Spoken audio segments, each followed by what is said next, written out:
Aujourd'hui, nouveau doc du sport sur le squat de la performance. Pierre Duchesne de la Motte est un vrai doc du sport. Pierre, bienvenue sur le podcast du squat de la performance. Peux-tu te présenter rapidement à ceux qui ne te connaissent pas? Ok, bah écoute, merci de ton invitation. Ravi de faire ce podcast avec toi. Alors donc je m'appelle Pierre, je suis effectivement médecin du sport. Donc ma spécialité c'est la médecine de l'activité physique et sportive. Donc j'ai un parcours qui est plutôt assez classique sur le plan universitaire pour un médecin du sport, avec une spécialité qui m'a permis justement de développer ma compétence dans la médecine du sport. J'ai pu effectuer un internat spécialisé dans le sport avec une formation mixte globalement aquitaine, bordelaise et parisienne. Ça m'a permis d'avoir une école de traumatologie qui est plus spécialisée à Paris et est reconnue pour ça, et une école bordelaise qui m'a permis de développer ma capacité diagnostique dans la médecine du sport avec une spécificité de la région qui est plutôt libérale. Donc ça m'a permis très rapidement de prendre en charge de la pathologie de monsieur et madame tout le monde qui fait du sport en extra-hospitalier, ce qui est un petit peu moins le cas de l'école parisienne, qui est une école très performante, mais qui est une école plutôt centrée sur la dynamique hospitalo-universitaire Mhm. que la performance sportive plutôt libérale. Donc, j'ai pu développer mes compétences dans les deux écoles. Globalement, mon métier se décompose en une activité donc de travail de consultation, qu'elle soit en centre hospitalier ou en centre médical privé, donc ça peut être clinique ou en cabinet. J'interviens moi sur plusieurs centres dans la région bordelaise, et une deuxième activité qui est mon activité de médecine fédérale, pour laquelle je travaille pour des fédérations et via le Comité national olympique, dans l'objectif de suivre des athlètes en surveillance médicale réglementaire, donc vraiment la partie réglementaire du suivi d'un sportif inscrit sur une liste ministérielle, et dans le cadre d'un suivi de traumatologie de certains sportifs qui peuvent être surlistés et qui ont, dont les fédérations ont des demandes spécifiques par rapport à ces sportifs. Et ça m'amène à accompagner les sportifs en compétition pour ce qu'on appelle plutôt l'accompagnement sanitaire des sportifs en compétition. Voilà, comme ça, tu as à peu près le tableau général et global de mon activité. Parce que finalement, la médecine dont tu parles, sanitaire, etc., enfin, c'est le début de la médecine sportive. Dis-moi si je me trompe, mais ça a commencé comme ça. En fait, l'idée, c'est que quand il a commencé à y avoir de la casse, en gros, chez les sportifs et dans les compétitions, l'État et le gouvernement a demandé à ce qu'il y ait une régulation de l'activité sportive, une régulation médicale. Ça a commencé bêtement par dire, quand vous faites une compétition, il faut qu'il y ait un médecin sur place. Ça a commencé comme ça. Donc, globalement, la médecine du sport a commencé par se dire, on essaie de trouver des médecins, quels qu'ils soient et d'où qu'ils viennent. L'objectif, c'est d'avoir un médecin qui soit là sur les compétitions. Donc, on s'est retrouvé avec des médecins qui étaient souvent plutôt des médecins qu'on connaissait, qui étaient le papa d'une sportive qui faisait de l'escrime, le papa d'un gamin qui faisait du rugby, et puis on avait une compétition, on avait besoin de faire ça, et donc l'objectif c'était de remplir une obligation qu'ont les organisateurs de compétition. Petit à petit, on s'est rendu compte que ça posait quand même beaucoup de problèmes et que le sport était quand même quelque chose qui entretenait la bonne santé, mais qui aussi dégradait le physique, et pour lequel il fallait se poser des questions spécifiques. En gros, à l'époque, soit tu allais chez le généraliste qui n'avait pas forcément de connaissances spécifiques du sport, et donc il n'y avait pas d'option dans on va dire, en dehors du traumatisme où on te disait de t'allonger, de te mettre au repos et de prendre des antidouleurs. On n'avait pas une prise en charge spécifique de ça. Soit tu avais une blessure qui était vraiment grave et qui nécessite de voir le chirurgien, et du coup tu allais voir l'orthopédiste. Et il n'y avait pas de limite entre les deux. Donc globalement, la médecine du sport s'est développée à partir de ça. D'autant plus que le gouvernement a demandé aux fédérations d'encadrer le suivi des sportifs de haut niveau, d'une part parce qu'il fallait contrôler le dopage et essayer de vérifier en amont des compétitions s'il y avait des risques de dopage, et de plus parce que qui dit sportif sur liste dit accident du travail, et donc la possibilité pour un sportif de se retourner contre une fédération, de se retourner contre l'État, et donc il a fallu encadrer cette prise en charge. C'est de là qu'est née la surveillance médicale réglementaire. Et Ok. donc, on n'avait pas de médecin pour ça. l'État a encadré ça par une loi et donc il a fallu que les fédérations trouvent des médecins pour être là. Et donc c'est pareil, ça a commencé par le copinage. Un tel avait un copain médecin qui était d'accord pour mettre son nom sur la liste. Et puis petit à petit, il fallait remplir des dossiers, suivre des résultats d'analyse, etc., etc. Et de fil en aiguille, c'est comme ça qu'est née, entre guillemets, la médecine fédérale et c'est comme ça qu'est née la médecine sportive, Ok. mais Est-ce que sans tu... aucune spécificité au départ. Ouais, bah d'ailleurs, je trouve que c'est toujours un petit peu le cas de retrouver un peu des médecins généralistes qui n'ont pas forcément cette spécificité-là, parce que au final, on manque cruellement de médecins du sport.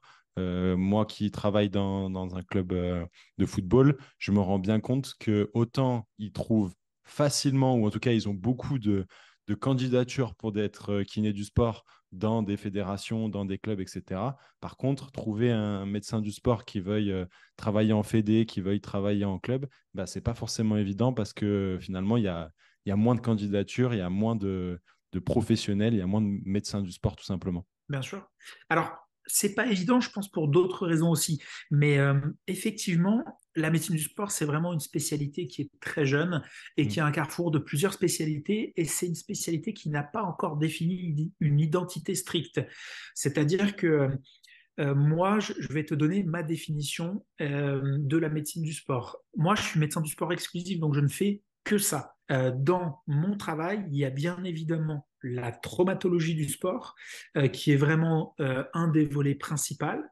Le deuxième volet, c'est la prévention à la lésion et à la blessure et à la bonne santé par l'activité physique. Ensuite, tu as vraiment ce que moi j'appelle la médecine de performance.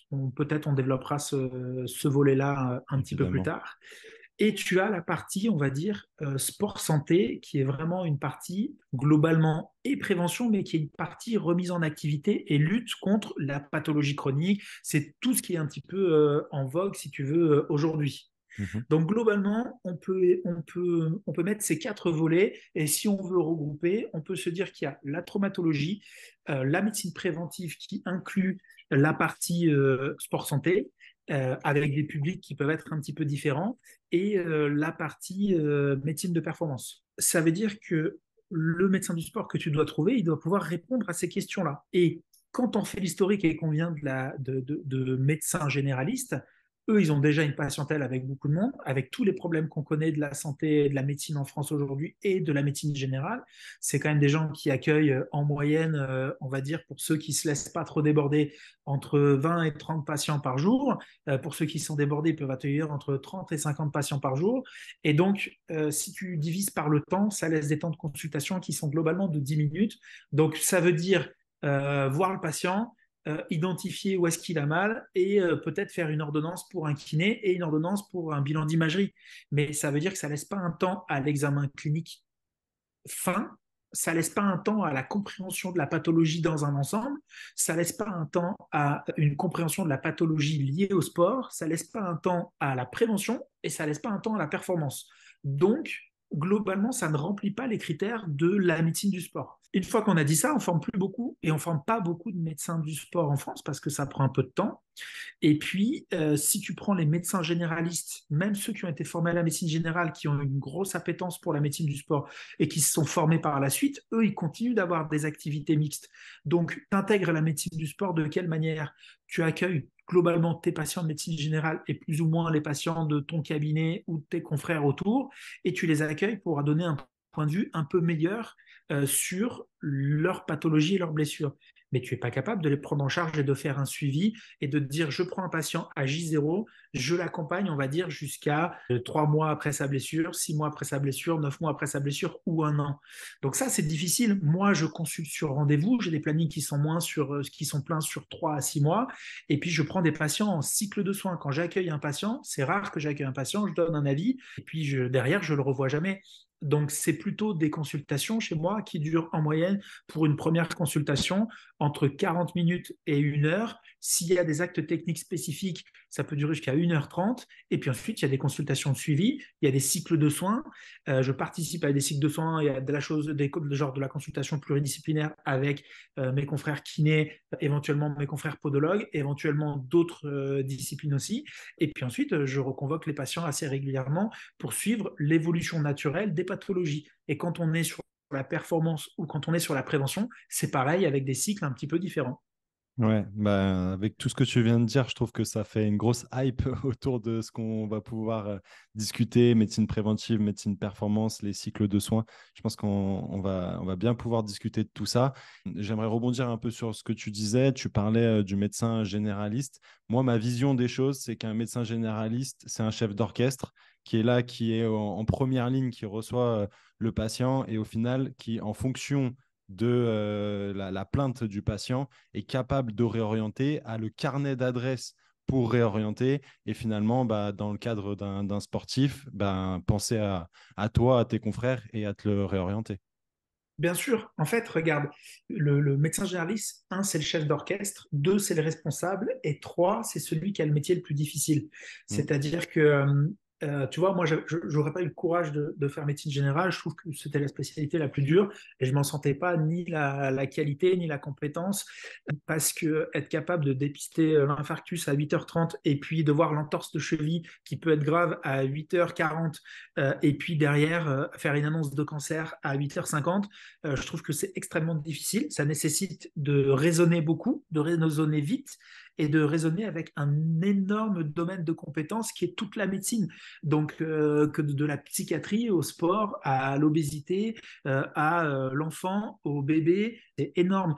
Donc, il faut être un peu bon partout. Et des fois, on aime bien plus quelque chose et donc on est un peu bon en psychiatrie, donc on voit plus de patients pour une prise en charge psy. Des fois, on est un peu bon et on aime un peu le sport, donc on va être un peu meilleur en traumato que les confrères.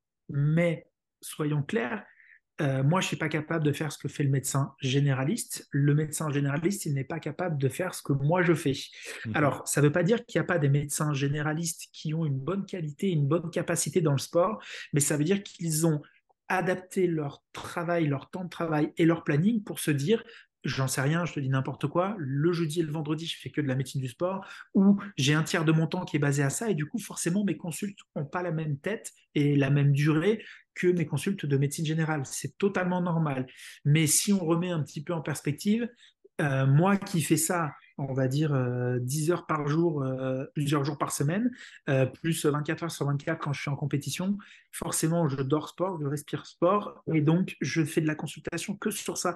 Donc je serai forcément meilleur. Je suis meilleur parce que j'ai une formation qui est plus adaptée, je suis meilleur parce que j'ai une expérience qui se développe, parce que je ne fais que ça. Mais je trouve que c'est quelque chose qui fait vachement le parallèle avec les kinés Bien qui sûr. ont la possibilité en fait de toucher à beaucoup de pathologies et finalement se rendre compte que ah bah tiens c'est assez sympa de travailler avec le patient de 20 30 ans qui est un peu sportif et qui s'est rompu le ligament croisé, etc. Mais au final c'est pas des jouets ces gens-là, et je pense que d'avoir une expertise c'est hyper important et d'être capable finalement de se dire, bon, bah, à un moment donné, je restreins un peu la chose pour être vraiment performant avec les patients que je vais recevoir. J'aimerais que tu nous évoques un peu les sports principaux avec lesquels tu travailles. J'en en ai un petit peu Ouais, parlé en off, mais j'aimerais que ça soit clair pour bien tous les sûr. auditeurs qui nous écoutent. Juste pour finir et pour appuyer ton propos, je trouve que ton parallèle avec la kiné et la kiné sport, il est parfait. C'est-à-dire que moi, j'appelle ça un kiné généraliste et un kiné sport. Et effectivement, au-delà de la formation et du contenu, c'est pas du tout la même rééducation fonctionnelle que tu proposes dans les deux cas. Mhm. Et tu vois, nous qui sommes dans un des centres où je travaille, et d'ailleurs, tu as eu un des kinés avec lesquels je travaille, que tu as interviewé, parce que justement, bah, c'est un kiné sport et qu'il est champion du monde de ski nautique, Marc Sorti, justement, dans un cabinet kinésport, même si tu suis des athlètes de haut niveau, tu n'as pas que des sportifs entre 20 et 30 ans et qui sont beaux et parfaits. Tu as des gens qui font du sport à tout âge, de tout niveau, des gens qui se remettent au sport. Kinésport, c'est une méthode. C'est une méthode pour faire un diagnostic, c'est une Mhm. méthode pour prendre en charge les gens.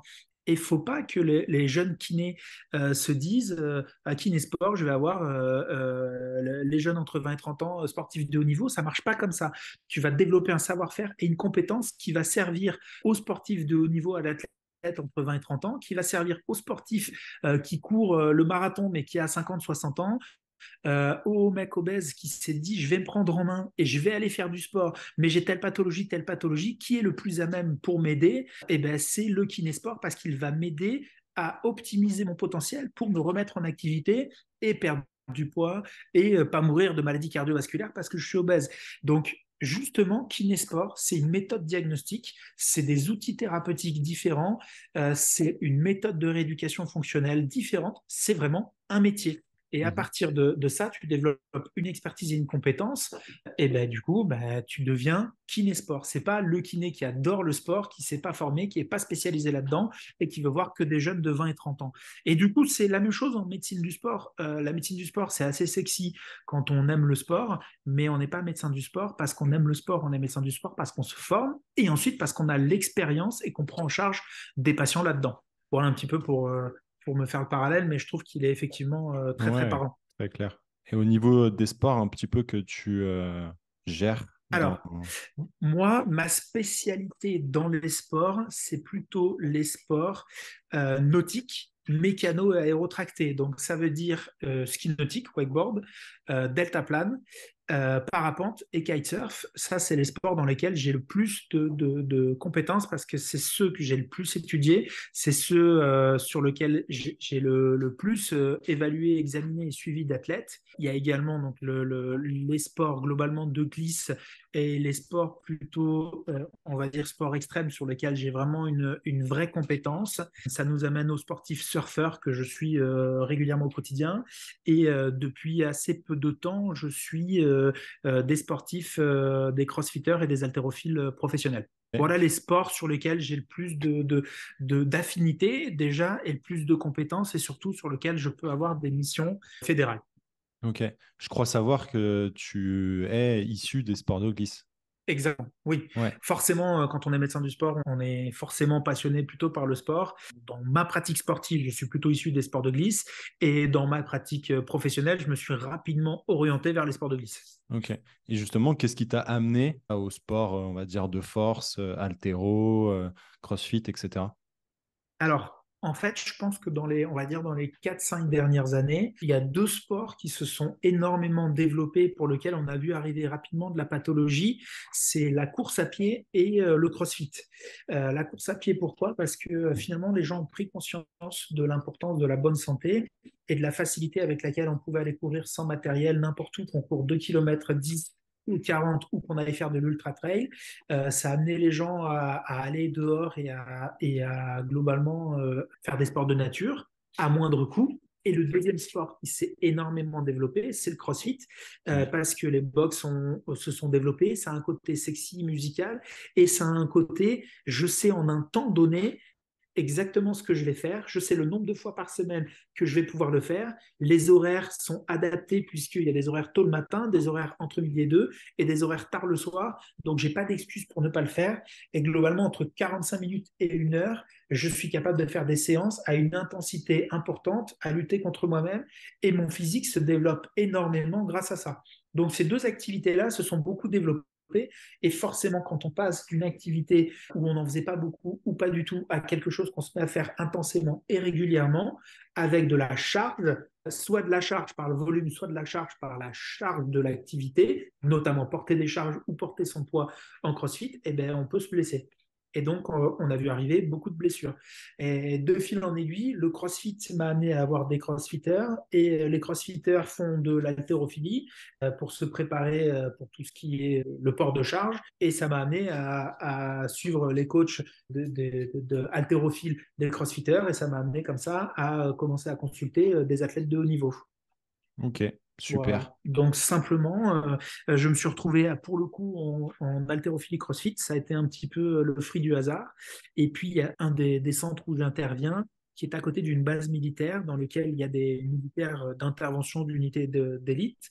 Et eux font beaucoup de CrossFit CrossFit et certains font de l'haltéro et sont en équipe militaire d'haltérophilie, etc. Et comme c'est juste à D'accord. côté de chez moi, je me suis retrouvé à être médecin référent de cela et de fil en aiguille, ça m'a amené à développer cette compétence-là. Ok, donc on comprend bien déjà que tu es un médecin de terrain. Donc c'est ça que je trouve super intéressant. Tout à l'heure, tu as parlé de médecine de la performance. Finalement, c'est un gros tabou, je trouve, dans les staffs médicaux, médecins, kinés, etc. Souvent, il y a l'amalgame avec la notion de dopage. Dopage. Et voilà, j'aimerais que tu nous dises, est-ce que la médecine de performance, elle existe selon toi et comment? Moi, j'ai l'habitude de dire, officiellement, la médecine de performance n'existe pas alors qu'elle existe. Elle existe tout simplement parce que si on part du volet de base, être en bonne santé, c'est être performant. Être en Mhm. bonne santé le jour J d'une compétition, c'est être performant. Être le champion de l'entraînement, c'est pas être performant. Et être cassé à l'entraînement ou en compétition, c'est pas être performant. Donc, de manière simple et fondamentale, quand on est médecin du sport ou kinésithérapeute du sport, on fait forcément de la médecine de performance puisqu'on rend les gens en bonne santé.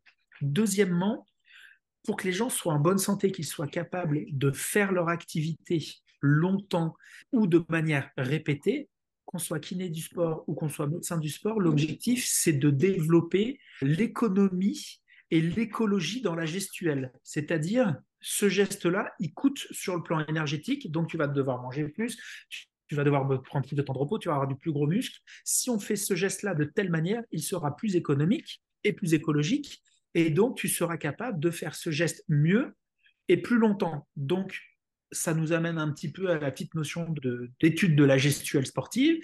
Et ça, c'est un autre volet de la performance sportive. Et donc, si tu mets déjà rien que ces choses-là qui sont toutes bêtes et fondamentales, on améliore énormément la qualité sportive, donc la performance, rien qu'avec ça. Maintenant, pourquoi la médecine de performance, c'est tabou? Parce que quand les médecins du sport sont nés ou quand les médecins d'équipe sont nés, bah, il y a eu toutes les histoires sur les médecins qui organisaient le dopage, etc., etc. Donc forcément, c'est devenu un tabou et c'est devenu même un gros mot. C'est-à-dire que médecine de performance, c'est Mm. dopage. Et puis, c'est aller contre la nature. Alors que l'objectif, c'est pas ça. C'est déjà de faire de la prévention de la blessure, donc de limiter la traumatologie et de garder les gens en bonne santé. En vrai, je pense que la plupart des gens qui font du sport fabulent un petit peu ce que c'est la pratique de haut niveau, etc. Mais moi qui suis beaucoup de gens qui font du haut niveau, le haut niveau, c'est juste avoir accès éventuellement à des structures qui permettent d'en faire plus et d'en faire mieux dans toutes les conditions, qu'il fasse beau ou qu'il fasse moche. On a accès à une structure avec des entraîneurs, avec des préparateurs physiques, peut-être avec certains médecins, peut-être avec certains kinés, etc., avec des diètes, avec tout ce que tu veux, dans les centres de référence que sont par exemple l'INSEP ou les CREPS. C'est ça qu'on va te mettre à disposition. Mais en vrai, tout ce que tu vas faire, c'est ce que font les autres, plus et mieux. Par contre, tu vas potentiellement oublier tes fondamentaux. C'est-à-dire que moi, je vois des athlètes qui sont extrêmement forts, qui sont dans leur discipline vraiment incroyables, mais qui ont oublié les fondamentaux, c'est-à-dire bien dormir, bien manger, bien boire, être en bonne santé mentale, se sentir bien dans sa pratique sportive, optimiser son cerveau, optimiser son mental, optimiser son physique par les choses simples. Et déjà, même avec des sportifs mais incroyables d'un haut niveau, les meilleurs du monde, je passe mon temps à revenir sur ces choses fondamentales. Je vais te donner un exemple, mais un sportif haltérophile, très souvent, travailler son stretching, avoir une capacité d'assouplissement très dynamique pour être capable d'étirer les fibres musculaires et de les rapprocher rapidement, eh ben, c'est des choses, des notions qu'il n'a pas spécifiquement. Donc finalement, je fais des choses qui sont très basiques pour un gymnaste, même de petit niveau, mais qui sont très difficiles à atteindre pour un haltérophile de très haut niveau. Donc, la médecine de performance, c'est avant tout ça. Mm. Et ensuite, dans la médecine de performance, il y a toutes les techniques qu'on va pouvoir utiliser et qui sont plus à la pointe de la technologie. Je vais te donner un exemple. Quand toi, on va dire, le sportif tout venant, tu te fais une entorse ou tu te fais une tendinite, tes délais de récupération, ils sont assez longs en moyenne. Et ensuite, quand tu te blesses, eh ben, tu vas te mettre au repos. Tu peux te mettre au repos strict, tu peux avoir la chance d'avoir un arrêt de travail dans certaines conditions, Et tu peux te dire, ben ok, je ne vais pas dans ma salle de CrossFit pendant 4 semaines, 6 semaines, 8 semaines, 3 mois, ou je ne vais pas dans mon club faire ci et ça. Ça n'a pas de conséquences. Quand tu es sportif de haut niveau, que ta vie, c'est le sport, que souvent, on va dire 95% des sportifs de haut niveau sont des sportifs pauvres, tout le monde ne gagne pas beaucoup d'argent. Hein. La moyenne des sportifs, ils gagnent entre 1000 et 1400 euros par mois à s'entraîner toute la journée à faire que ça. Pour les sportifs, je te parle professionnels. Hein. Tout le monde n'est pas Bien footballeur sûr. professionnel, mais 90% des sports, les sportifs sont des travailleurs pauvres. Hein. Ben, ces gens-là, si en plus tu leur dis qu'ils vont être absents de l'entraînement pendant de nombreuses semaines et des terrains ou des matchs ou des combats là où ils vont gagner un peu d'argent pendant plusieurs mois, ils peuvent perdre leur place dans l'épaule, ils peuvent perdre leur travail, et puis ils font pas de compétition, donc ils sont pas du tout proches de leur milieu, et donc ça peut être des catastrophes. Donc forcément, nous on utilise des méthodes qui peuvent être plus coûteuses, dans lesquelles on peut prendre plus de risques qu'avec un sportif non professionnel ou qu'avec un patient non sportif. Donc, objectif, c'est accélérer la récupération et peut-être jouer sur la biologie ou sur la physiologie dans l'objectif d'essayer de tromper ou d'améliorer les capacités. C'est ça que ça veut dire. Je vais te donner un exemple. Le PRP, maintenant, globalement, plein de gens savent ce que c'est. Donc, Mhm. les injections de PRP sont les injections de plasma riche en plaquettes. Donc, pour les gens qui ne connaissent pas, on fait des prises de sang, on centrifuge, on essaye de caractériser, de quantifier les cellules et d'éliminer ce qui ne nous intéresse pas, notamment les globules rouges et les globules blancs. Et on garde le liquide du sang, qu'on appelle le plasma, avec les plaquettes et les facteurs de croissance. Et on utilise ça pour améliorer l'évolution et pour améliorer les lésions, notamment dans l'arthrose. On peut diminuer l'incidence de l'arthrose, diminuer son évolutivité et on peut améliorer certaines lésions et tenter de cicatriser certaines lésions. Mais dans les lésions ligamentaires tendineuses, on peut faire ça, on peut permettre la cicatrisation de tendons ou la cicatrisation de ligaments qui ont plus de mal à cicatriser. Maintenant, on sait que chez un jeune, normalement, les mécanismes de défense du corps, ils sont capables de se mettre en route assez rapidement. Des fois, ils mettent plus de temps, mais normalement, un jeune, on va dire jusqu'à 40 ans, qui a une bonne hygiène de vie, qui ne fume pas et qui a une activité régulière, il devrait être capable de cicatriser d'un tendon ou d'un ligament tout seul.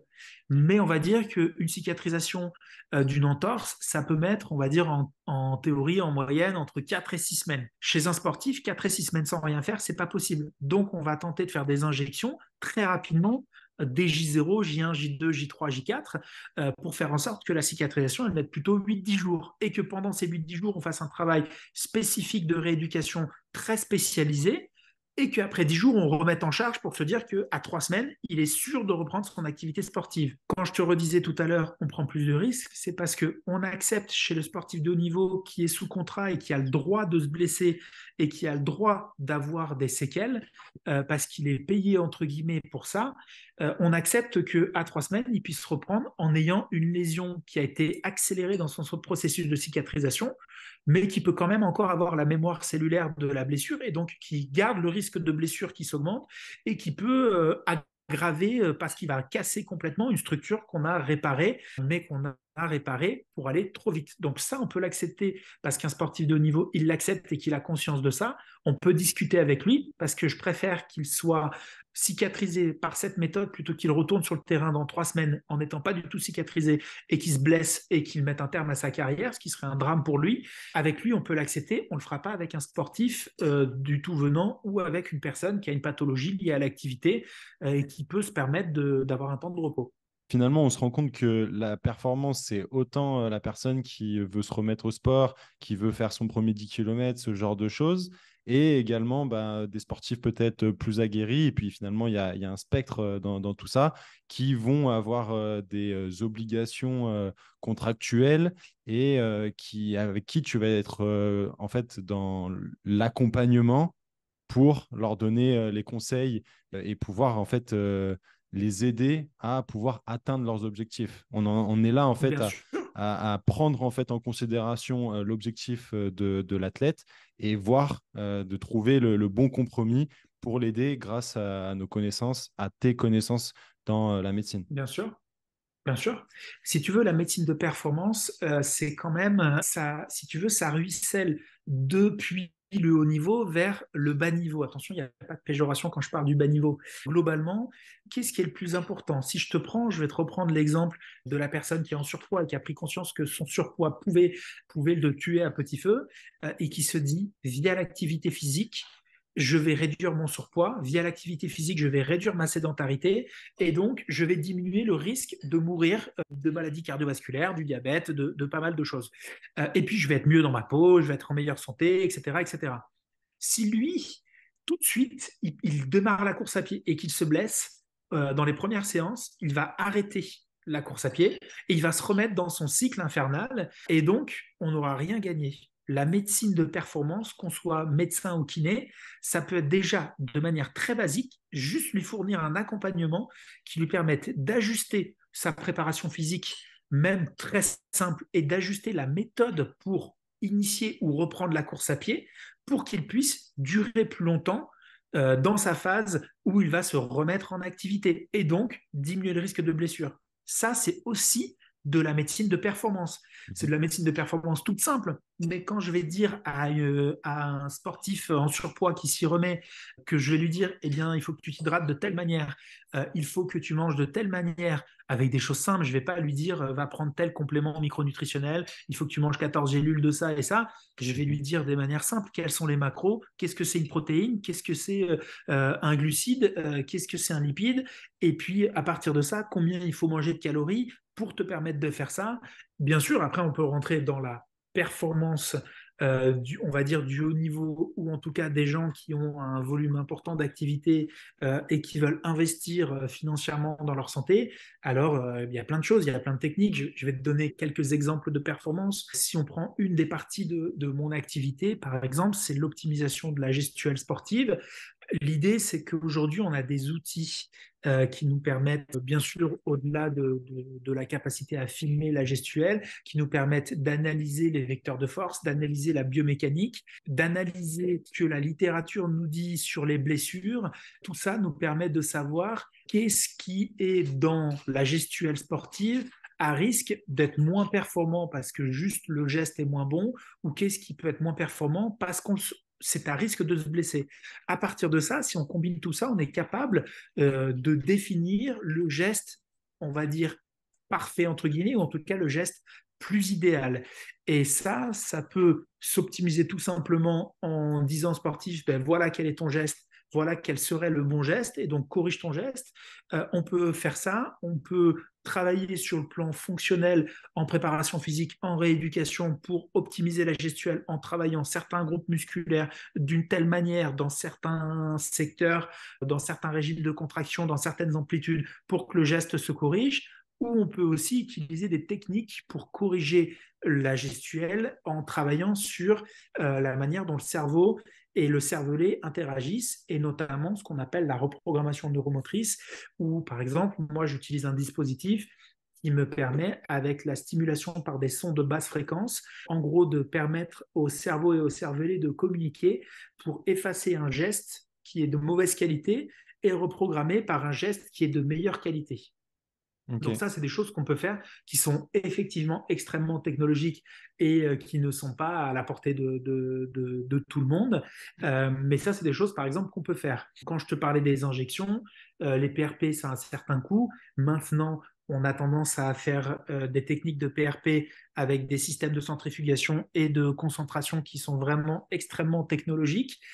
C'est pareil, ça a un coût parce que ça demande une machine pour compter des cellules, une machine pour vérifier la qualité des cellules, des machines de centrifugation qui permettent de faire varier le volume des cellules dans un certain volume de contenant. On peut coupler ça avec des peptides de collagène, donc il faut savoir aller extraire des peptides de collagène et les injecter. On peut faire ça aussi en allant chercher des cellules souches. On peut combiner les PRP avec des cellules souches qu'on viendrait chercher dans la graisse abdominale ou qu'on viendrait chercher dans la moelle osseuse. Donc toutes ces techniques-là, forcément, elles sont très technologiques et elles sont plutôt coûteuses et donc on ne peut pas les utiliser chez tout le monde. Donc ça fait partie de la performance, mais ce sont des choses qui vraiment ruissellent et rayonnent depuis le sportif de haut niveau vers le sportif tout venant.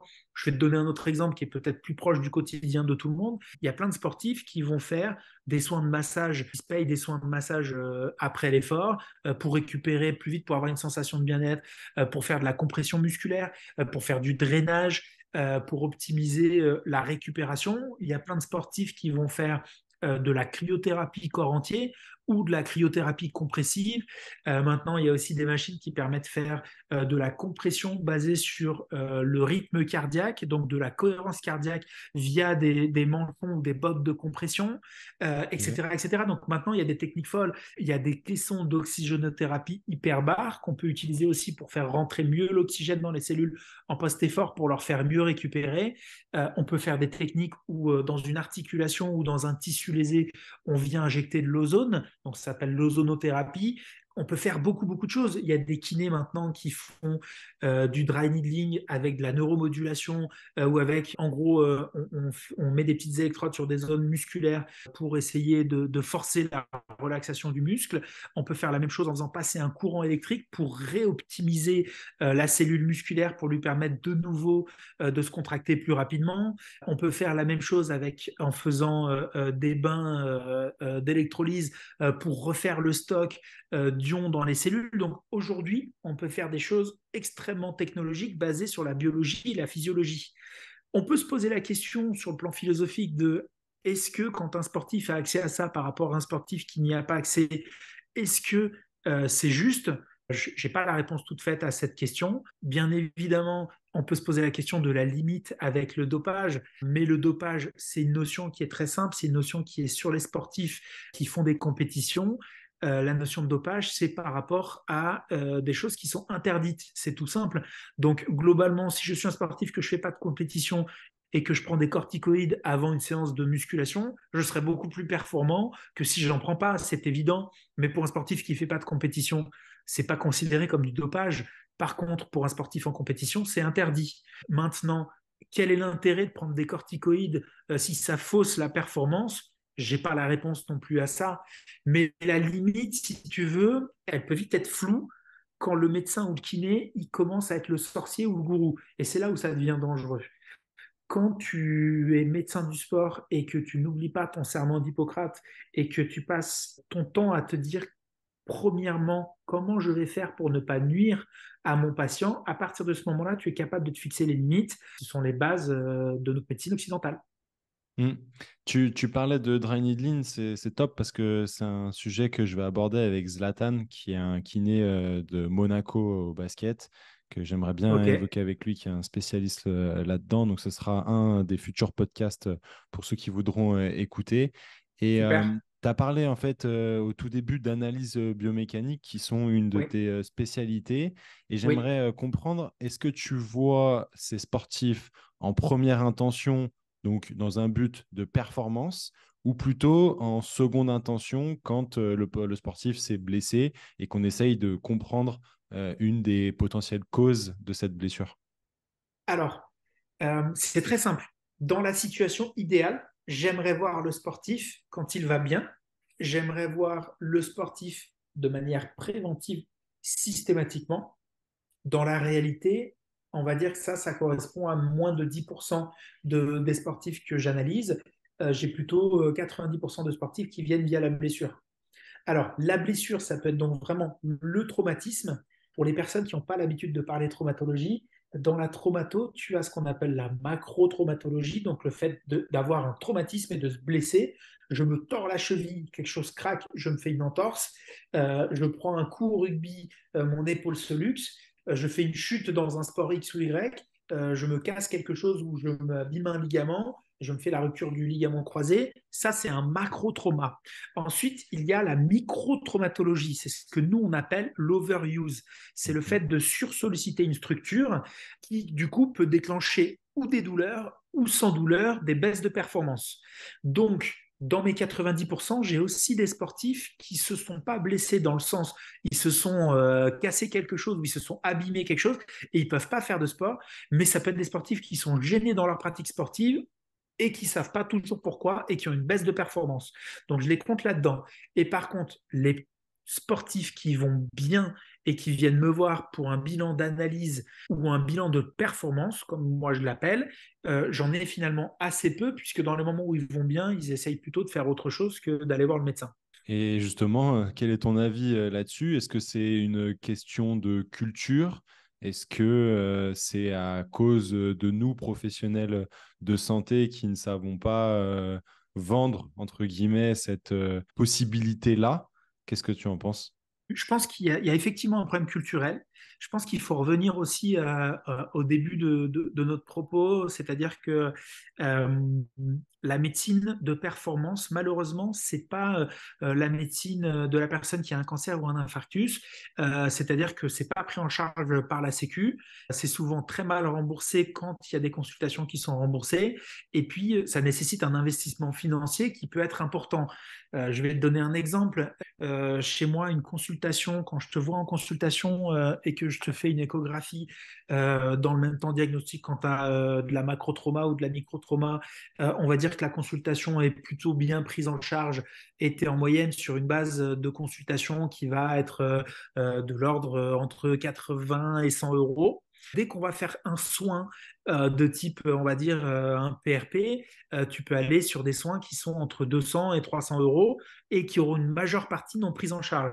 Et dès qu'on va vers des soins, je vais te donner l'exemple, si on fait les prélèvements et les injections de cellules souches, on va sur des soins qui vont être entre 2000 et 3000 euros pour le soin.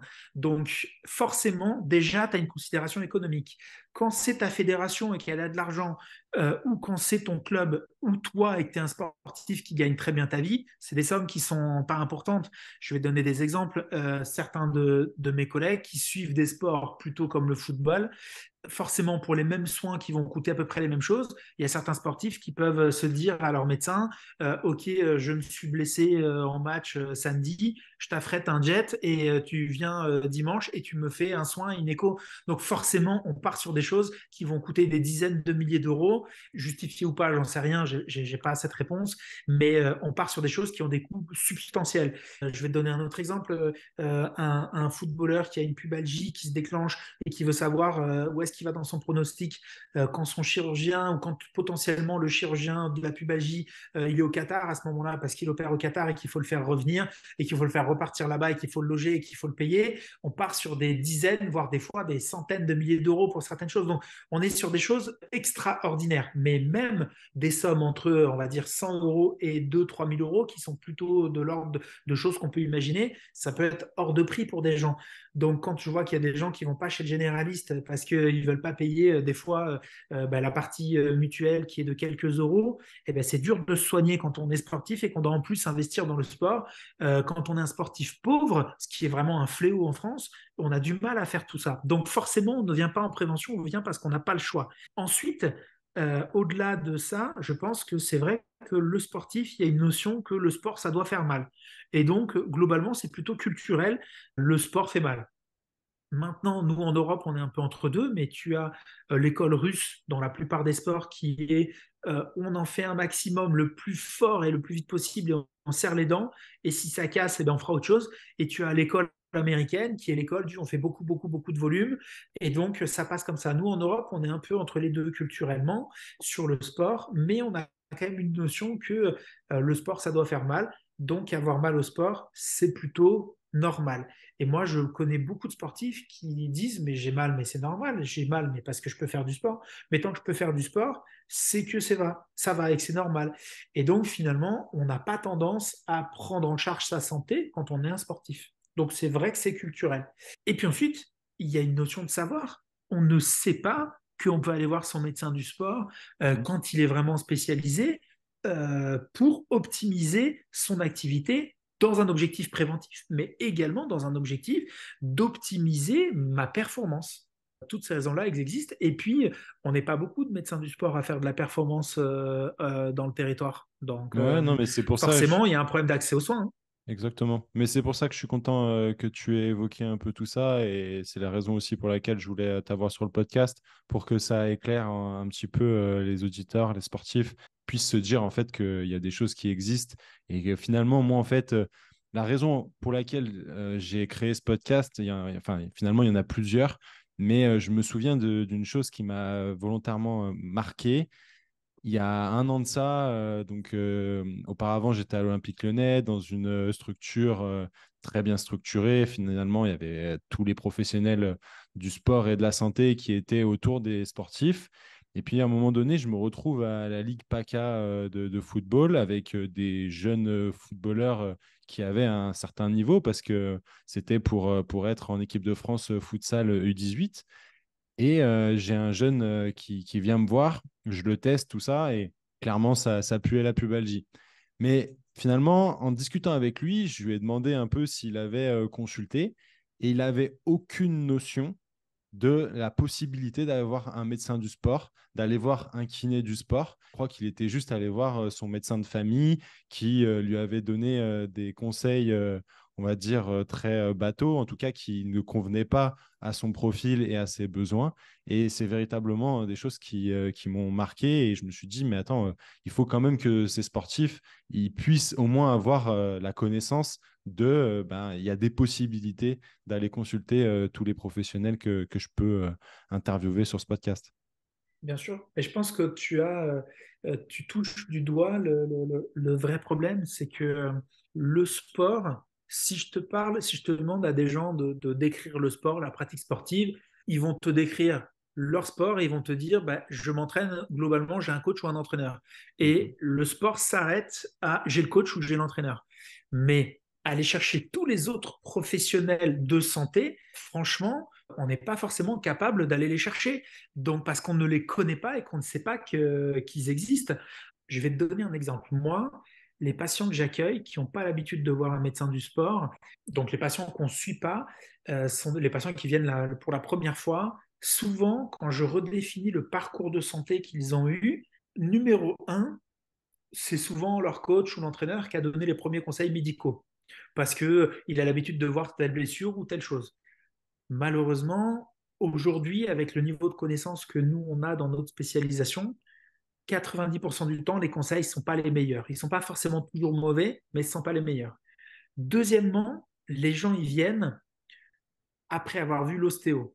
Ils ont vu l'ostéopathe peut-être une fois, deux fois, trois fois, 10 fois. C'est-à-dire que moi, j'ai beaucoup de gens qui n'ont même pas pensé qu'ils pouvaient aller voir un médecin, qu'ils pouvaient aller voir un kiné. Et quand je leur pose la question d'aller voir leur médecin généraliste, ils se sont même pas posé la question d'aller voir leur médecin généraliste pour la problématique du sport. Et je vais étayer mes propos par des chiffres. J'ai encadré la thèse d'un de mes internes il y a un an sur la pathologie du surf. Et donc, il avait fait un truc intelligent. Il avait été interroger les surfeurs sur la plage en plein été, sur plusieurs plages. Il avait donné des questionnaires dans les écoles de surf de la région Aquitaine. L'objectif pour lui, c'était d'évaluer un petit peu les profils des surfeurs de la côte ouest et se poser la question en termes de pathologie du surf, qu'est-ce qu'ils connaissaient et qui ils allaient voir dans leur échelle de soins. Plus de 90% des gens, il a eu quand même des réponses, il y a eu 15 000 réponses. Donc si tu veux, ce n'est pas un petit échantillon, Mhm.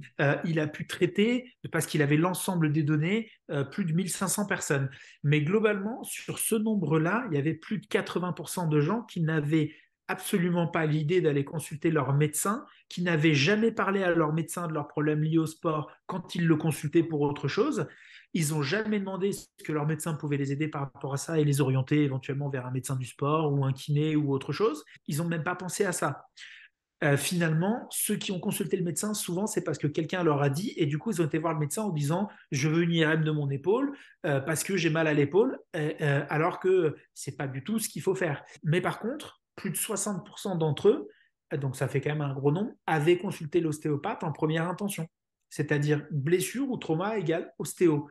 Et donc c'est bien, mais on va quand même rappeler une chose, c'est que même si l'ostéo peut être très bon, et il y a des très bons ostéos qui soignent beaucoup de choses, il y a des ostéopathes kinés et des ostéopathes médecins, et il y a des ostéopathes non kinés, non médecins. Dans les trois cas de figure, il y a des ostéopathes bons et il y a des ostéopathes mauvais. Même si on prend un ostéopathe bon, ça n'en fera pas un médecin du sport, ça n'en fera pas un kiné du sport, même s'il est kiné ostéo et qu'il n'est pas kiné sport, même Mhm. s'il est médecin ostéo et qu'il n'est pas médecin du sport, ça n'en fera pas un médecin du sport ou un kiné du sport. Donc je pense que à un moment donné, il faut que les gens soient capables d'avoir accès. Pour ça, il faut qu'ils aient conscience que ça existe et il faut qu'ils soient bien orientés.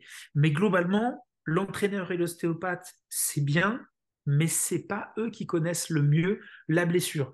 Maintenant, on a de plus en plus de gens qui ont fait STAPS, qui font des doctorats ou des masters en préparation physique. On a aussi des préparateurs physiques qui viennent d'autres voies, qui pour le coup se mettent à faire de la santé.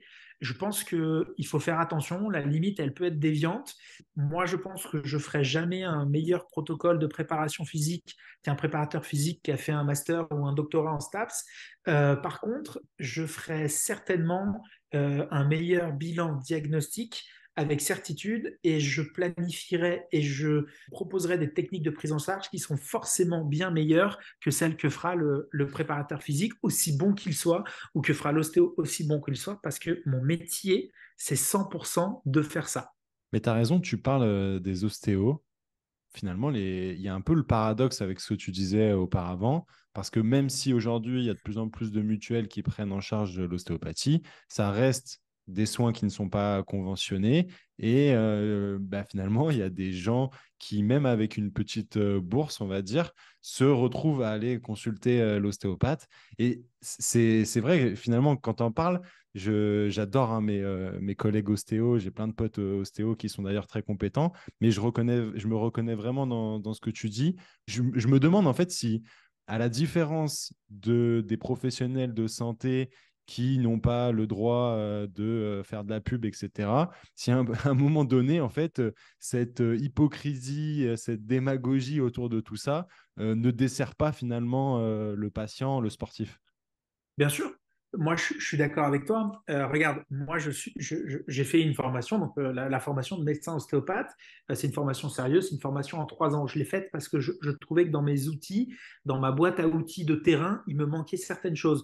Donc j'ai fait cette formation, donc je suis un vrai ostéopathe inscrit au registre des ostéopathes. Mais par contre, je n'accueille pas de consultation d'ostéopathie parce que je suis moins bon qu'un ostéopathe qui fait ça toute la journée. Par contre, j'ai une boîte à outils ostéo que j'utilise sur le terrain et que j'utilise pour certains de mes sportifs, des fois pour débloquer certaines situations.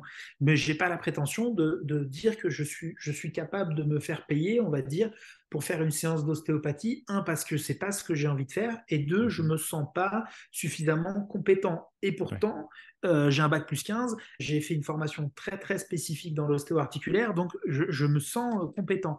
Mais c'est juste que je pense que chacun a une place. Il y a des ostéos qui ont fait moins d'études que moi, mais qui sont bien meilleurs que moi parce qu'ils font ça tous les jours et qu'ils font Ouais. ça bien et qu'ils ont la passion de leur métier et qu'ils ont compris des choses sur le corps humain. Par contre, que les gens viennent avec le diagnostic de l'ostéopathe et des conseils sur la prise en charge, ça me gêne un petit peu. Que l'ostéo pense à un diagnostic parce qu'il s'est renseigné, parce qu'il est bon et qu'il oriente vers le médecin du sport en disant j'aimerais confirmer, j'aimerais qu'on voit et est-ce que ce que je t'ai proposé peut être bien, ça je trouve que c'est une collaboration géniale. Ouais. Comme le kiné qui aujourd'hui peut recevoir en première intention pour plein de choses, et notamment, on va parler de l'entorse de cheville, que le kiné reçoive en première intention, qui renvoie vers le médecin quand il pense que le diagnostic doit être amélioré, ou qu'il envoie vers l'ostéo quand la fonction ne peut pas être établie juste par un travail de rééducation. Je trouve ça génial que l'ostéo envoie chez le kiné. Je trouve ça génial. C'est ça qui est important qu'on puisse travailler ensemble. Mais malheureusement, le système de santé en France, il est fait pour faire croire aux gens que la santé, c'est gratuit. Et donc, aller sortir, si on disait demain, la séance de kiné, elle est à payer par le patient et elle est plus remboursée, les gens, je pense qu'ils ne savent même pas à combien est une séance de kiné. Ils ne savent pas qu'un kiné il gagne 16 euros par séance, quand un ostéopathe, il gagne, on va dire, aller dans les endroits en France où c'est pas très cher, il gagne entre 40 et 50 euros. Mhm. Dans les endroits où c'est cher, il gagne entre 150 et 200 euros.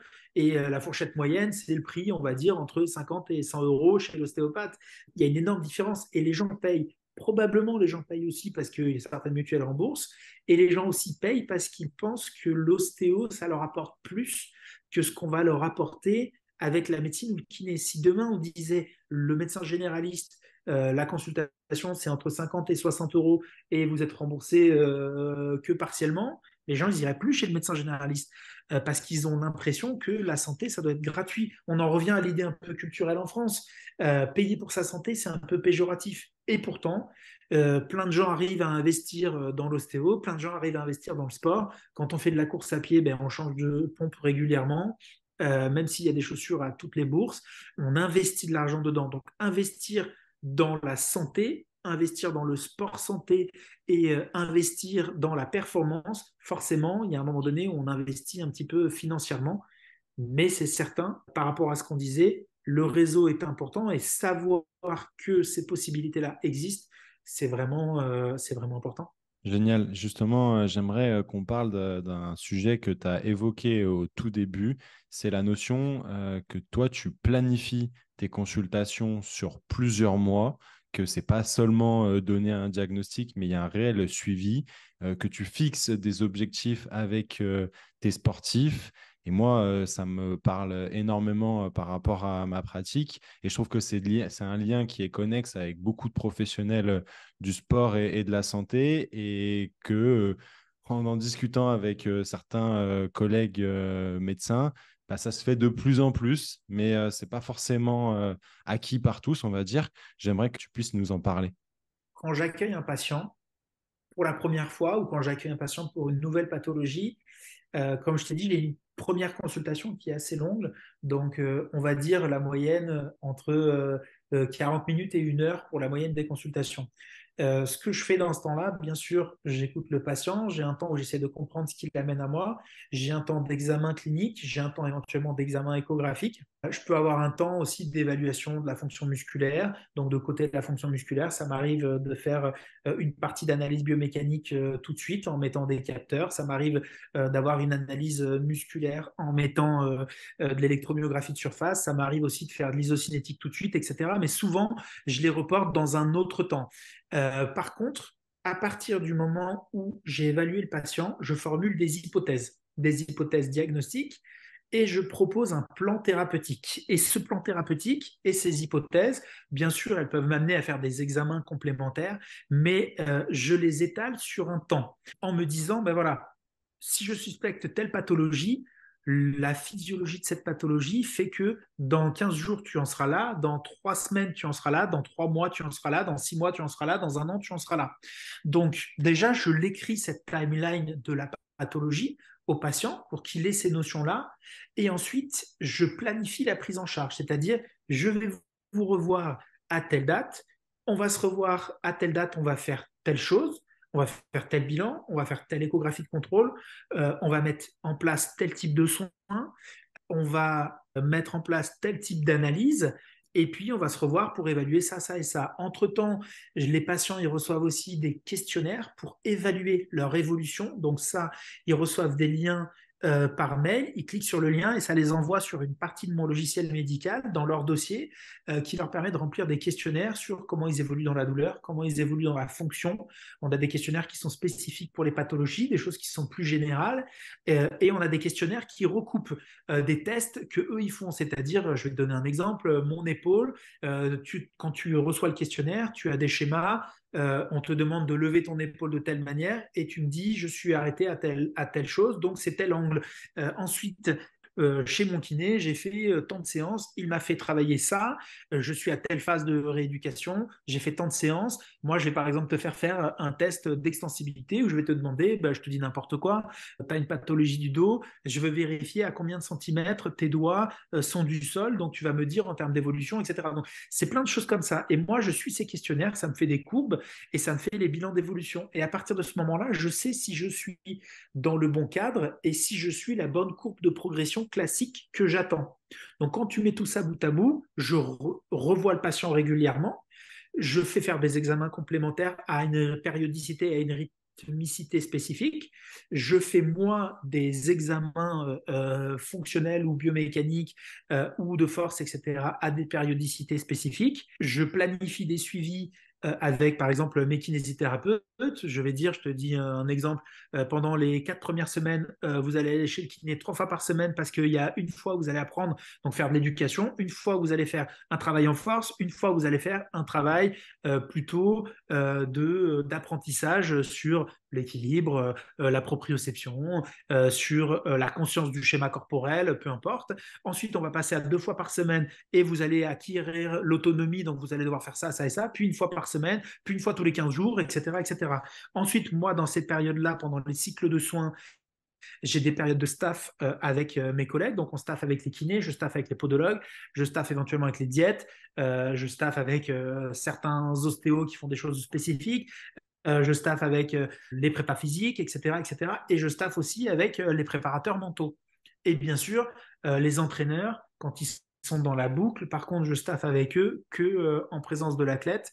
Et bien sûr, même si l'athlète m'y autorise, je ne divulgue jamais d'informations médicales. C'est à l'athlète de donner ces informations médicales et jamais à moi de les donner à quelqu'un qui est un non professionnel de santé qui n'a pas le secret médical partagé. Mais globalement, la planification, c'est tout ça. Et du coup, pourquoi je fais ça? Je fais ça parce que du coup, le sportif, il se dit, ah, si je m'investis et si je fais bien, voilà où je suis censé être dans un mois, voilà où je suis censé être dans 3 mois, voilà où je suis censé être dans X. Et donc, déjà, c'est agréable parce que ça te redonne un petit boost. Et deux, ça te permet de te situer dans une norme, même si la norme n'est pas la même pour tout le monde. Et bien sûr, je ne donne pas les mêmes normes pour un sportif de haut niveau que pour un sportif plus débutant, mais forcément, ça le situe. Et deuxièmement, ça lui permet de se fixer des objectifs. Et on n'est pas sportif si on ne se fixe pas d'objectifs. Ouais. Même si on a un sportif de petit niveau, on apprend à se fixer des objectifs. Et en préparation mentale, on apprend justement à optimiser sa performance en se fixant des objectifs de court terme, de moyen terme et de long terme. Et moi, je fais exactement la même chose.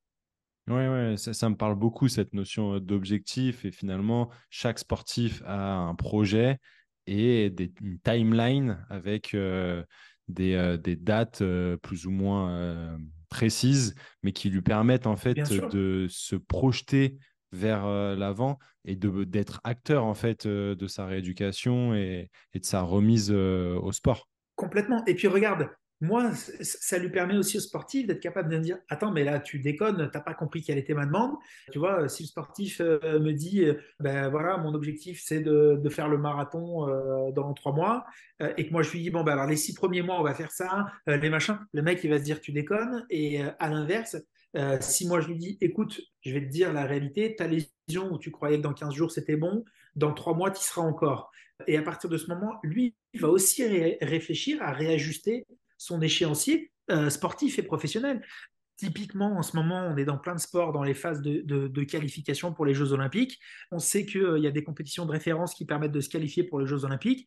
Si je ne suis pas prêt là et que je donne tout, que je me blesse, je vais rater, mais que j'y vais quand même à celle-là parce que je veux essayer de me qualifier. Et du coup, il n'en reste plus qu'une dans 3 mois, mais que je serai blessé dans 3 mois.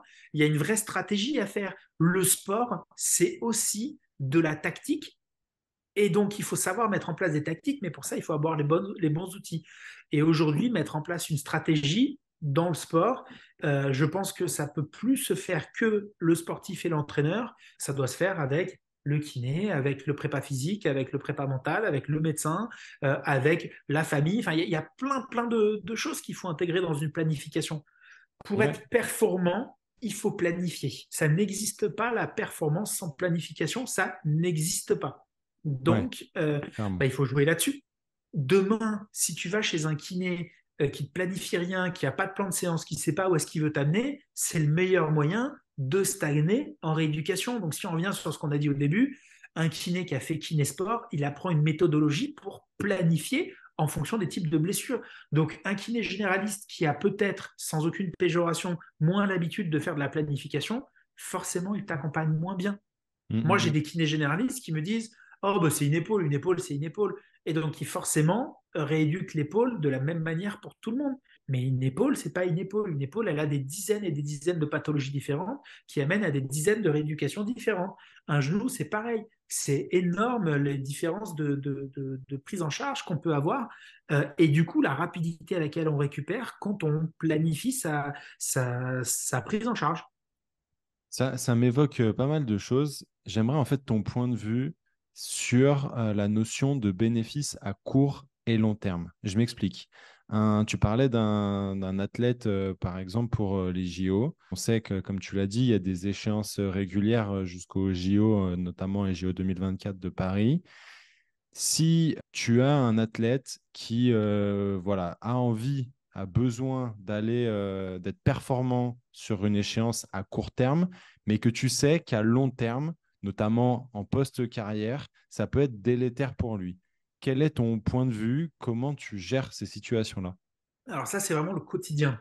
Ça, c'est le quotidien difficile pour le médecin du sport. Si je te donne juste le point de vue du médecin du sport, euh, forcément, moi, j'ai envie que les gens ils soient en bonne santé dans l'après-carrière. Donc moi, dans tout ce que je fais, ça revient à l'histoire de, premièrement, je ne dois pas nuire à mon patient. Dans tout ce que je fais, j'intègre cette notion-là que lui, il n'a jamais. Parce que le sportif, même s'il est dans plutôt, on va dire, le court, le moyen et le long terme de sa carrière sportive, il n'est pas dans l'après-carrière sportive.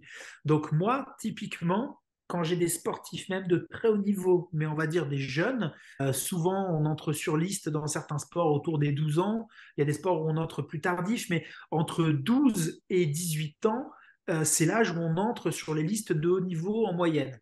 Ces sportifs-là, personne ne leur pose la question de qu'est-ce que tu veux faire après le sport, comment tu veux être à ta retraite, comment tu envisages ça.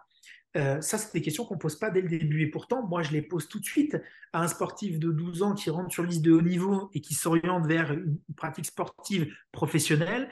À 12 ans, avant qu'il arrive à être champion olympique, on va dire l'âge moyen d'un champion olympique, c'est plutôt 24 ans.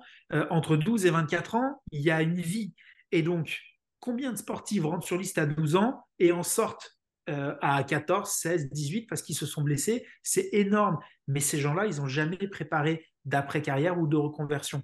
Donc forcément, moi, dès que j'ai un sportif, peu importe l'âge, j'amène cette notion que le double projet est essentiel. Quand on est sportif, sauf si on a la chance d'être sportif dans le football, on va dire dans le golf et peut-être dans le tennis, on a peu de chances de vivre très très bien de sa passion dans son après-carrière sportive. Et puis même dans ces sports-là, pour un Kylian Mbappé, il y a des millions de gens qui bossent derrière au supermarché ou qui ont pas de métier après la carrière sportive, pas de métier de référence, on va dire, pas de métier où ils ont préparé avec des études, où ils ont fait une formation professionnelle qualifiante, etc., etc.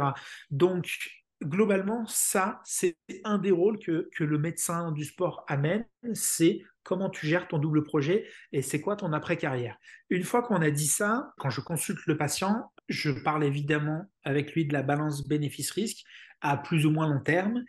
Et donc, forcément, je lui expose les implications de ce qu'on va faire et de ce qui peut être fait. Je lui propose des options thérapeutiques en lui expliquant les risques que ça peut prendre pour sa carrière sportive à court terme, mais aussi les risques qu'il prend pour son après-carrière. Notamment, on sait que le sport et le sport intensif peut abîmer certaines structures et notamment les articulations.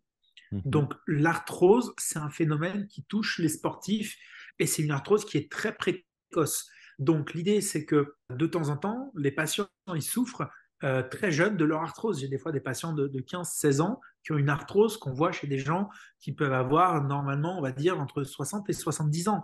Ouais. Euh, donc ça, ce sont des phénomènes où il faut se poser la question, bien évidemment, si je donnais que l'avis du médecin, je me dirais, un jeune de 16 ans, quand il est comme ça, comment il va vieillir et quel intérêt parce qu'il n'arrivera pas à être champion du monde ou champion olympique à 24 ans, vu comment il est à 16 ans. Mais forcément, c'est pas moi qui prends les décisions. Moi, je suis juste là pour donner un point de vue éclairé de mes connaissances et dans les limites des connaissances actuelles de la science et de la médecine. Je vais apporter mon point de vue et je vais proposer des choses à un patient qui est sportif en l'occurrence et qui va choisir ce qu'il veut en faire. Après, moi, j'ai des limites que j'accepte de franchir ou que j'accepte de ne pas franchir. Mais globalement, il y a des limites qui font que ce qui va apporter une mauvaise santé à un sportif, je refuse de le faire. C'est l'exemple des sportifs qui se dopent ou qui veulent de l'aide pour se doper ou des sportifs qui veulent de l'aide pour récupérer plus vite en se faisant des injections de certaines choses qui sont dangereuses pour la santé, même quand elles ne sont pas considérées comme du dopage. Donc ça, c'est des limites que moi, je refuse de franchir. Je vais donner un autre exemple de limite. Quand j'ai un mec plutôt, on va dire, un homme 40 ans en bonne condition physique, mais qui fume pas mal et qui me dit je veux un certificat pour aller faire l'UTMB, moi je vais dire non. Je vais dire non parce que c'est pas lui rendre service. Ça veut pas dire que je veux pas qu'il fasse l'UTMB.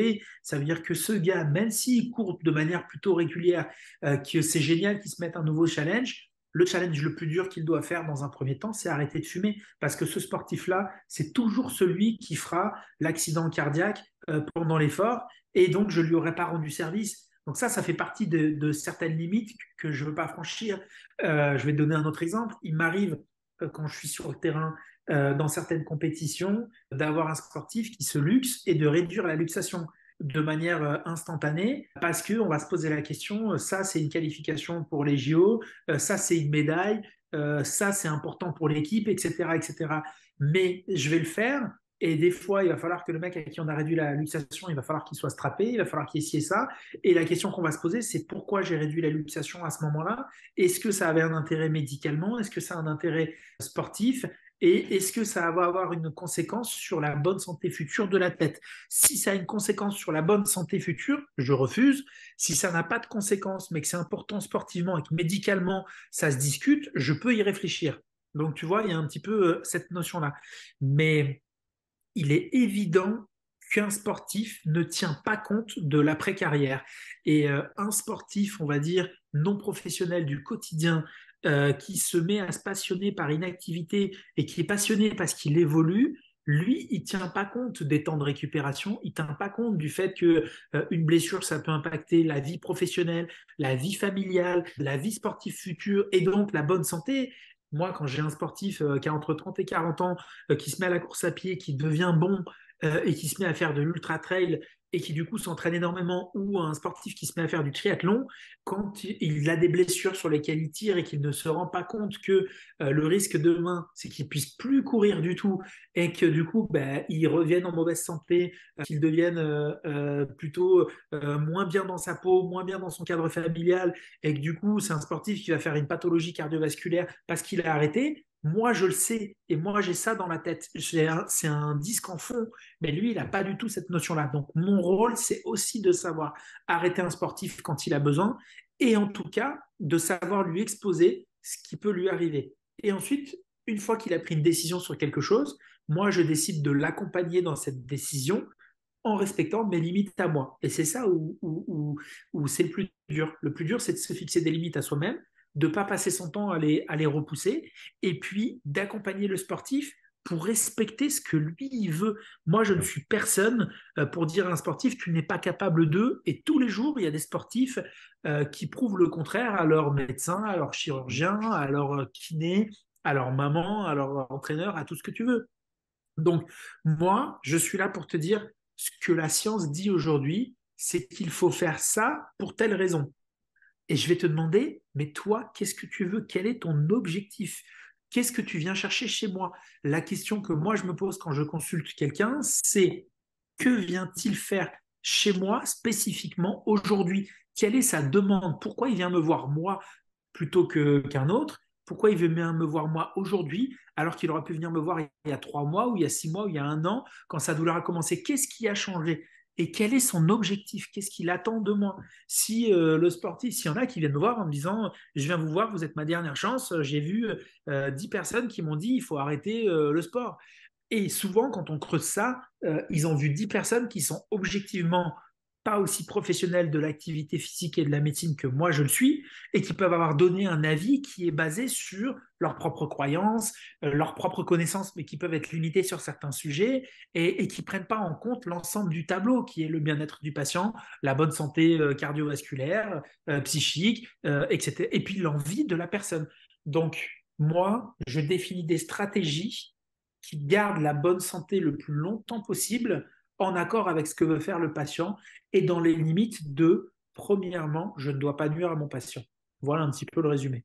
Quand un patient vient te voir dans une structure libérale, la démarche, est-ce qu'elle n'est pas un petit peu différente? Parce que finalement, c'est lui qui vient te consulter, qui a un besoin, etc. À la différence de tes fonctions fédérales, ou quand tu es voilà, en équipe nationale, dans un club, etc., où tu vas t'imposer d'une certaine manière auprès du sportif, et le sportif, peut-être qu'il a juste pas du tout envie de s'arrêter dans un cadre où tu ne serais pas là, où nous, en tant que professionnels de santé, on ne serait pas là, il ne serait jamais venu nous voir, en tout cas à l'instant T, parce qu'il considère que c'est OK. Est-ce que finalement, c'est pas un peu différent J'ai tendance à souvent dire, je ne peux pas soigner quelqu'un qui n'a pas de demande. Quelqu'un qui ne me hmm, demande pas quelque chose, je ne peux pas le soigner. Et donc forcément, le sportif qui vient me consulter à titre privé, peu importe la structure, il a déjà fait cette démarche-là, il a déjà répondu à cette question. S'il vient ouais, me consulter, il s'est déjà dit, je viens me consulter parce que je veux faire quelque chose. J'ai rarement, ça m'arrive, mais j'ai rarement des mecs qui viennent parce qu'ils se sont sentis obligés et puis qui en attendent rien. Donc ça déjà, ça forcément, ça fait un biais et forcément, ça facilite la relation, on va dire, soignant-soigné ou en tout cas thérapeute sportif. Mais bien évidemment, j'ai des gens dans le monde du sport, on fonctionne souvent par mode ou par croyance. Les ouais. croyances et les modes dans le sport, c'est dur à aller, c'est dur d'aller contre ça. Donc forcément, quand tu arrives, quand tu intègres un staff, au début, les gens ils te regardent beaucoup. Et puis il y en a qui vont se dire, mince, si on m'amène un médecin ou un kiné, c'est parce qu'on veut me contrôler. Et puis, bah, ça renvoie aux peurs du sportif, aux peurs de la blessure, aux croyances. Ça renvoie au fait qu'on va lui faire du changement dans des choses qui, pour lui, ont l'air de marcher, etc., etc. Et puis, bah, au fur et à mesure, les gens se rendent compte que tu n'es pas un charlatan, les gens se rendent compte que tu es là pour les aider, les gens se rendent compte que tu tiens compte de leurs demandes et à partir de ce moment-là, la relation de confiance peut se créer. Mais c'est vrai que dans un club, les gens ou dans une structure sportive, tu vois, typiquement quand on accompagne les sportifs en équipe nationale, quand je suis en compétition avec une équipe de France, franchement, c'est des gens que je vais voir aller maximum pour quand on est dans des grosses préparations pour des gros championnats ou pour les JO, je peux passer dans l'année avant les JO 4 mois avec eux maximum. Mais la plupart des sportifs que tu accompagnes, tu passes entre 15 jours et 3 semaines par an avec eux. Donc, il y en a qui vont se dire, mais comment il va changer ma vie en 15 jours, 3 semaines? Et ils ont raison. Je ne suis pas toujours là pour changer leur vie en 15 jours, 3 semaines. Mais par contre, des fois, ils vont se luxer l'épaule en compétition. Et grâce à moi, ils vont pouvoir continuer la compétition pour laquelle ils se sont préparés toute l'année. Et là, ils se posent la question différemment. Mais forcément, celui qui a mis en place toutes ces choses, où l'entraîneur a des croyances, l'entraîneur n'est pas forcément là, puisque l'entraîneur de l'équipe de France, c'est pas l'entraîneur qui l'entraîne au quotidien. Il a son préparateur mental qui lui dit méfie-toi, le médecin, il va te machin. Il a son préparateur physique qui n'a pas envie de perdre son pouvoir que lui il peut avoir, etc. Donc j'en reviens à l'idée un petit peu sorcier-gourou, mais globalement, forcément, le sportif dans une structure, il peut se dire, lui, il va me faire chier. Et donc, essayer de faire en sorte de t'éviter. Donc, le meilleur conseil que je puisse donner pour un sportif lambda, entre guillemets, sans aucune péjoration, c'est d'aller consulter des professionnels du sport, à savoir les kinés et les médecins du sport autour de chez eux, pour être aidés, bien sûr quand ils ont la blessure, mais aussi pour la bonne santé, pour la performance et pour la prévention.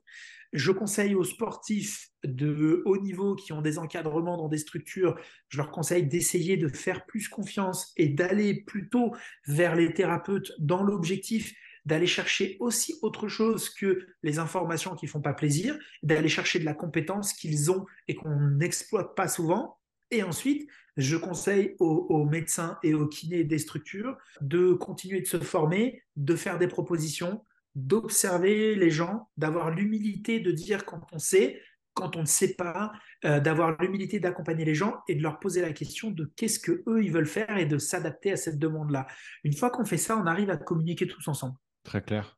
Justement, pour faire le lien avec tout ça, selon toi, qu'est-ce qu'un bon médecin du sport? Et en d'autres termes, vers quoi souhaites-tu amener tes compétences médicales? un bon médecin du sport, avant tout, c'est un bon diagnosticien.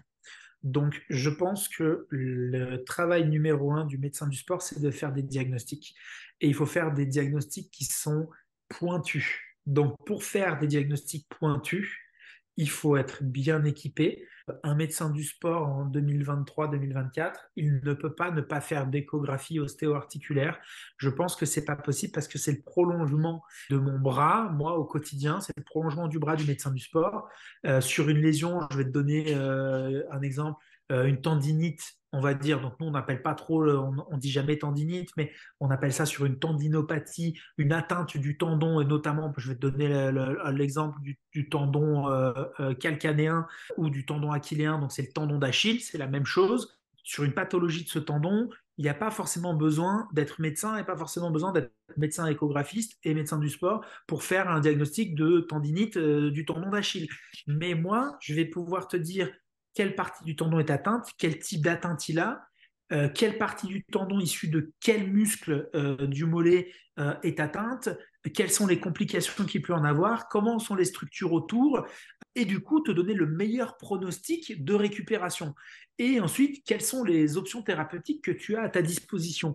Donc, globalement, un bon médecin du sport, il fait un diagnostic précis, basé sur un examen clinique pointu et sur des capacités d'utiliser les examens complémentaires, notamment l'échographie, de manière pointue. Ensuite, un bon médecin du sport, c'est un passionné du sport. Ça, je pense que c'est essentiel et on a forcément des affinités vers certains sports et pas vers d'autres. Donc, on sera meilleur dans certains sports que dans d'autres. Ça, c'est certain. Un bon médecin du sport, c'est aussi quelqu'un qui continue de se former régulièrement. Moi, il n'y a pas une année où je ne fais pas une formation ou un diplôme universitaire parce que je veux toujours rester dans le game. Ensuite, c'est quelqu'un qui doit se documenter, lire et s'intéresser beaucoup sur la médecine et sur le sport. Ça, c'est les compétences vraiment intrinsèques du médecin du sport. Après, je pense qu'un bon médecin du sport, c'est quelqu'un qui est à l'écoute de ses patients, c'est quelqu'un qui prend le temps, c'est quelqu'un qui est capable d'avoir de l'empathie, mais c'est aussi quelqu'un qui est capable de dire non quand il faut savoir dire non. Donc il faut un petit peu de caractère, parce que dans un staff fédéral ou dans une équipe professionnelle, il faut savoir s'imposer. Le médecin du sport, il n'a pas le pouvoir dans une équipe sportive, mais il faut savoir reprendre le pouvoir parce qu'on est intelligent et parce qu'on est capable de montrer qu'on apporte une vraie plus-value. Et je pense que le bon médecin du sport, c'est celui qui est capable de discuter de performance. Et parce que dans, par cette voie-là, par la voie de la performance, les sportifs vont nous écouter, les staffs vont nous écouter un peu mieux. Et quand Mm. les gens comprendront que la performance, c'est la bonne santé et l'optimisation du quotidien pour la performance et pour la bonne santé, à partir de ce moment-là, les médecins reprendront toute une place dans les prises de décision, dans les staffs médicaux. Ouais, j'aime beaucoup Voilà, cette dernière phrase. Ouais. je pense que le bon médecin du sport, le bon kiné du sport, ou en tout cas le bon thérapeute professionnel de santé du sport, il doit être capable de faire ça. Et il doit être capable de ne pas se mettre lui au centre de quelque chose, mais il doit être capable de remettre le sportif au centre du projet. Ok, très clair. Et puis, j'aime beaucoup ouais, les phrases que tu as évoquées sur redonner en fait de la confiance au staff, aux sportifs et comprennent véritablement l'intérêt de consulter un médecin du sport, etc. Tu vois. Pierre, je vais te poser ma dernière question, la question passe décisive. Qui aimerais-tu entendre passer au micro du squat de la performance? Je vais te donner, je pense, trois personnes et je vais t'expliquer pourquoi. Très Si je clair. devais choisir un sportif, je choisirais un sportif qui s'appelle Maxime Giry, que tu dois pas connaître parce qu'il fait un sport qui est plutôt assez confidentiel. Il est champion du monde de wake skate. Ok. Donc, c'est un Français qui est champion du monde en titre, là, qui a obtenu son titre en 2022. Les prochains championnats du monde seront en 2024. C'est un sportif qui a construit sa victoire du temps où il était junior. Il s'est planifié en se disant, dans 6 ans ou dans 8 ans, je veux être champion du monde. Qu'est-ce que je dois mettre en place pour devenir champion du monde dans une discipline où finalement on n'est pas beaucoup, c'est pas très connu, c'est pas très reconnu, donc je suis obligé de faire des études et je suis obligé d'avoir un métier à côté. Comment je peux planifier cette victoire avec les aléas, les blessures, etc. Et donc, c'est un sportif qui est arrivé sur une compétition avec l'état d'esprit en se disant, aujourd'hui, je suis certain que dans 15 jours, je serai champion du monde. Et donc, quand on arrive avec ça, il a pu planifier beaucoup de choses en amont pour arriver à ça. Et pendant la compétition, il a fait un travail extraordinaire pour planifier la victoire en finale. Et il a mis en place une stratégie pour, en gros, faire croire et biaiser ses adversaires sur son niveau potentiel en finale. Donc, il a pu faire, voilà, c'est quelqu'un qui a mis en place quelque chose d'extraordinaire.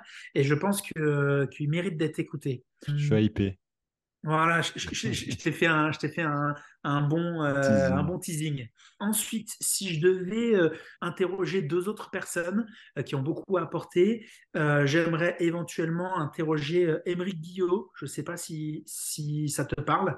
C'est un universitaire qui est préparateur mental, qui est un chercheur en neurosciences avec lequel je travaille, qui est spécialisé dans une partie de la préparation mentale qui est l'imagerie mentale et l'imagerie motrice. Donc, c'est quelqu'un qui est extraordinaire sur le sujet. Et je pense que c'est la personne, on va dire en France et en Europe, voire dans le monde, qui a le plus de choses à apporter sur l'imagerie mentale. Donc, qu'on l'utilise pour la performance sportive, pour l'optimisation d'une récupération dans une blessure ou pour le bien-être dans la vie professionnelle, je pense que c'est la personne à interroger pour ça. Et si je devais interroger ensuite alors c'est un groupe de 3 personnes qui ont développé une méthode qui permet d'optimiser sa capacité cérébrale et neurologique pour l'activité physique, j'interrogerais les garçons qui ont inventé la méthode qui s'appelle Labo RNP.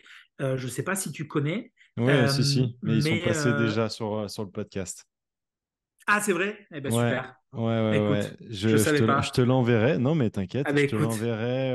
On a fait un épisode qui est sorti cet été, là, au courant le mois d'août, qui doit être ah autour des super. 30 et de l'épisode numéro 30 et des brouettes. Ok, Ouais, ouais, j'adore leur philosophie. Ils ont chacun aussi leur leur background qui spécificité, ouais. sont Bien sûr, différentes et puis se sont retrouvés sur une thématique commune. Donc, ouais, bien sûr. j'encourage tout le monde à aller voir tout ça. Émeric Guillot, il est sur Lyon, lui, non? Il est sur Lyon, oui, effectivement, Ouais, c'est bon. Je le remets. J'ai déjà eu écho de son nom et effectivement, ça serait top de pouvoir échanger avec lui. Ouais. bien sûr. Non, non, oui, les gars de chez Labo RNP, moi j'adore aussi, et puis on travaille ensemble sur certaines thématiques. Globalement, j'encourage les gens à écouter ce podcast, ce que je vais faire moi aussi, mais je les encourage parce que quand on est un sportif, même à petit niveau, entre guillemets, toujours sans péjoration, savoir jouer sur tous les volets de la performance et notamment optimiser la manière dont son cerveau fonctionne, c'est vraiment quelque chose qui permet de gagner du temps. Quand on n'a pas de temps à perdre dans le sport, savoir utiliser correctement son cerveau, savoir l'échauffer et savoir lui demander d'être performant. Il ne faut pas oublier que c'est le cerveau qui guide la motricité. Mhm. Donc, on n'est pas un sportif si on n'a pas un cerveau qui fonctionne, même si on s'est préparé des mois et des mois sur le plan physique. Donc ça, c'est important. Et moi, dans le travail médical, fonctionnel et de rééducation, je joue beaucoup, beaucoup sur la partie cérébrale, puisque ce qui optimise le geste, c'est le cerveau. Donc, il faut être capable de discuter avec le cerveau pour travailler la gestuelle. Ok, et justement, tu en as parlé un petit peu de cette reprogrammation neuromotrice tout à l'heure avec le casque à basse fréquence. Tu t'es formé Oui, avec Aliane? je me suis formé avec Aliane, Ok, effectivement. ok, ok. Je me Bon, suis bah, formé avec Aliane. Je me suis formé, du coup, j'ai appris beaucoup de choses justement d'Aliane. J'ai beaucoup poursuivi parce qu'après, en parallèle de la médecine, j'ai vraiment une activité de recherche dans la neuroscience et la biomécanique. Donc, c'est vrai que aujourd'hui, ce que moi je développe le plus, ma vraie spécificité à moi, c'est la capacité d'optimiser la biomécanique et d'utiliser des outils qui permettent d'évaluer la mécanique de ton corps et de l'optimiser pour qu'elle aille vers de la performance en utilisant des outils qui permettent des fois de discuter avec ton cerveau et notamment Alian utilise un dispositif qui est extrêmement efficace et c'est une innovation française. Donc quand on a des bons produits made in Exactement. France, il faut savoir se rapprocher et j'invite les gens à se rapprocher d'un thérapeute Alian qui va leur permettre justement des fois de se sortir de problématiques énormes en termes de performance sportive ou en termes de blessures. Ouais, bah, justement, du coup, je salue mon ami Shingo Kitada, qui est un des Ah, ben, quignons de l'équipe de l'Olympique Lyonnais féminin, que, effectivement. que tu connais sûrement. Je connais très bien, oui.